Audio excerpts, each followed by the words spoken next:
এই মুহূর্তে আন্তর্জাতিক অপরাধ ট্রাইব্যুনালে আছেন সহকর্মী আফজাল হোসেন, সরাসরি যাচ্ছে তার কাছে।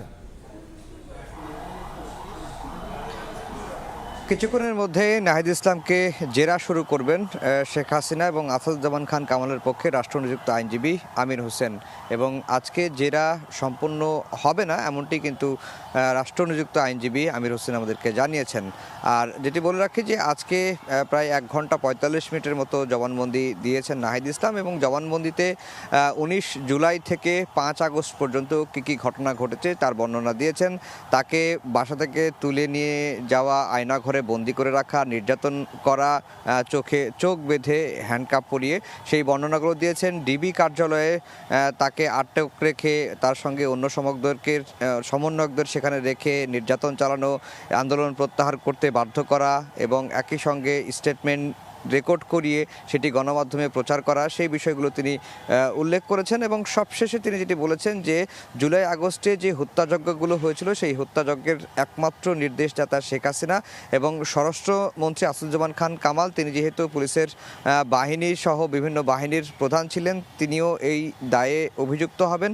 এবং একই সঙ্গে পুলিশ বাহিনীর প্রধান যারা ছিলেন, পুলিশের সহ বিভিন্ন বাহিনীর যারা প্রধান ছিলেন, তারা এই জুলাই আগস্টের হত্যাযজ্ঞের দায় এড়াতে পারে না, তাদের বিচার চেয়েছেন। এবং মাঠ পর্যায় থেকে যারা নির্বিচারে ছাত্র জনতার উপর গুলি চালিয়েছেন তাদেরও কঠোর শাস্তি তিনি দাবি জানিয়েছেন। এবং তিনি বলেছেন যে যদি দায়ীদের কঠোর শাস্তি হয় তাহলে শহীদদের যে আত্মার সেটি শান্তি পাবে কিছুটা হলেও, এই বক্তব্যগুলোই শেষে দিয়েছেন। এবং নাহিদ ইসলাম যেটি বলেছেন যে শুধুমাত্র ক্ষমতা পাকাপোক্ত করতে, নিরঙ্কুশভাবে ক্ষমতা টিকে থাকতেই শেখ হাসিনা এই জুলাই আগস্টের হত্যাযজ্ঞ চালিয়েছে, এটি কিন্তু শেষের দিকে এসে বলেছেন। এবং সরকার গঠন নিয়ে তিনি কথা বলেছেন।